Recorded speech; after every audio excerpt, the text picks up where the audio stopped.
ഇപ്പോൾ പറയുകയാണെങ്കിൽ ഏകദേശം വിജയം ഉറപ്പിച്ചു കഴിഞ്ഞിരിക്കുകയാണ്. ലീഡ് 10,000-ന് മുകളിലേക്ക് നിലനിർത്താനായി സാധിച്ചിട്ടുണ്ട്. കഴിഞ്ഞ 2 തിരഞ്ഞെടുപ്പുകളിലും PV അൻവർ കടന്നു വന്ന് നിങ്ങൾക്കൊരു ഷോക്ക് ട്രീറ്റ്മെൻറ്റ് തന്ന തിരഞ്ഞെടുപ്പുകളിലൊക്കെ തന്നെ 10,000-ന് മുകളിലേക്ക് ഒരു ലീഡ് പ്രതീക്ഷിക്കാനായി സാധിച്ചിട്ടുണ്ടായിരുന്നില്ല. കൃത്യമായി പറയുകയാണെങ്കിൽ 21-ൽ 2,700 വോട്ടുകളുടെ ഭൂരിപക്ഷത്തിലായിരുന്നു അൻവർ ജയിച്ചത്. വാശിയേറിയൊരു മത്സരം തന്നെയായിരുന്നു കഴിഞ്ഞ തവണ ഉണ്ടായിരുന്നത്. അതിനു മുൻപ് 2016-ൽ 11,504 വോട്ടുകളാണ് നേടിയത്. എന്തായിരുന്നാലും അത് ഇത്തവണ പിന്നിടുമെന്നുള്ളൊരു പ്രതീക്ഷയിൽ തന്നെയാണ് ഇപ്പോഴത്തെ ഒരു കണക്കുകൂട്ടൽ വെച്ച് മുന്നോട്ട് പോകുന്നത്. അപ്പോൾ ഒരു മധുര പ്രതികാരം തന്നെയാണോ LDF-നും അതുപോലെ തന്നെ അൻവറിനും നൽകിയിരിക്കുന്നത്? തീർച്ചയായിട്ടും ഇത് ഭരണവിരുദ്ധ വികാരമാണ് ഇവിടെ ഏറ്റവും മുന്തി നിൽക്കുന്നത്. ജനങ്ങൾ ഈ ഒരു പിണറായി വിജയൻ സർക്കാരിനെതിരെ ആഞ്ഞടിക്കാനുള്ള അല്ലെങ്കിൽ അവരുടെ രോഷം രേഖപ്പെടുത്താനുള്ള ഒരു അവസരം കാത്തിരുന്നപ്പോഴാണ് പിന്നെ നിലമ്പൂർ ബൈ ഇലക്ഷൻ വരുന്നത്. ശരിക്കും പറഞ്ഞാൽ ഇത് കേരളത്തിലെ ജനങ്ങളുടെ മുഴുവൻ നമ്മൾ കണ്ടതല്ല. ആശാ വർക്കർമാരുടെ സമരം എന്തായിരുന്നു? ആശാ വർക്കർ സാധാരണക്കാരായ ആളുകളോട് കാണിക്കുന്ന ഈ മുഖം തിരിച്ചുള്ള ഈ ഒരു ഗവൺമെൻറ്റിൻ്റെ നിലപാട്, സ്വന്തം കുടുംബത്തെ സംരക്ഷിച്ചു കൊണ്ട് പോകുന്നതിന് വേണ്ടി എന്ത് വിട്ടുവീഴ്ചയും ചെയ്യുന്നതിന് കാണിക്കുന്ന ഒരു വ്യഗ്രത, അതോടൊപ്പം തന്നെ സ്വജനപക്ഷപാതം, അല്ലെ ഉദ്യോഗാർത്ഥികൾ അവിടെ PSC പരീക്ഷ എഴുതിയവർ സെക്രട്ടേറിയറ്റിന് മുന്നിൽ പോയിരുന്ന് മുട്ടിലഴയുകയും അല്ലെങ്കിൽ അവരുടേതായിട്ടുള്ള രീതിയിൽ സമരം ചെയ്യുമ്പോൾ അതിനോട് കാണിക്കുന്ന നിഷേധാത്മകമായിട്ടുള്ള നിലപാട്, ഇതൊക്കെ തന്നെ ജനങ്ങൾ കണ്ടുകൊണ്ടിരിക്കുകയാണ്. ഈ ഗവൺമെൻറ്റിന് നമ്മൾക്കറിയാം കോവിഡ് സമയത്ത് പറ്റിയ ഒരു കയ്യബദ്ധമായിരുന്നു 2ാം പിണറായി സർക്കാർ എന്നുള്ളത് ജനങ്ങൾ തിരിച്ചറിഞ്ഞുകൊണ്ട് എങ്ങനെയെങ്കിലും ഇതിനെതിരെ ഒരു അഭിപ്രായം രേഖപ്പെടുത്താൻ കിട്ടിയ ആ ഒരു അവസരം, ആ ഒരു ഭാഗ്യം ലഭിച്ചത് ഇപ്പോൾ നിലമ്പൂരിലെ ജനങ്ങൾക്കായിരുന്നു. ഇതിനു മുൻപ് തൃക്കാക്കരയിലാണെങ്കിലും അതുപോലെ തന്നെ പിന്നെ പാലക്കാടാണെങ്കിലും ഒക്കെ നമ്മൾ കണ്ടതാണ്. അവരുടെ രോഷം തന്നെയാണ് അവിടെയൊക്കെ പ്രതിഫലിച്ചിട്ടുള്ളത്. പക്ഷേ ഇവിടെ അതിൻ്റെ അറ്റ്മോസ്റ്റ് ആയിട്ടുള്ള ഏറ്റവും അങ്ങേ അറ്റം എത്തി നിൽക്കുകയാണ് ജനങ്ങൾ. ഈ സർക്കാരിനെതിരെ ഏത് രീതിയിലാണ് അവർക്ക് രോഷം പ്രകടിപ്പിക്കാനുള്ളതെന്നുള്ള ഒരു അവസരം കാത്തിരുന്നപ്പോഴാണ് നിലമ്പൂരിലെ ബൈ ഇലക്ഷൻ വരുന്നതും ജനങ്ങൾ ഇത്രയും വലിയൊരു തിരിച്ചടി കൊടുക്കുന്നത്.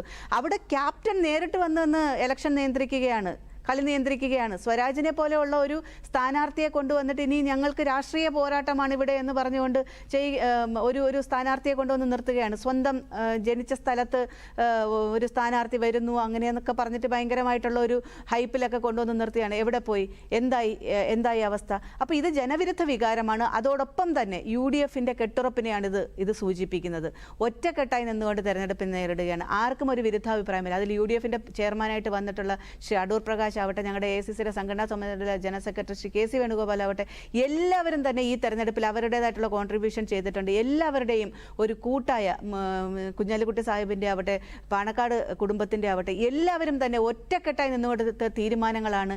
ഈ പല ഘട്ടങ്ങളിലും പ്രതിസന്ധി വന്ന സമയങ്ങളിലെല്ലാം തന്നെ ഒറ്റക്കെട്ടായി നിന്നുകൊണ്ട് തീരുമാനമെടുത്തു.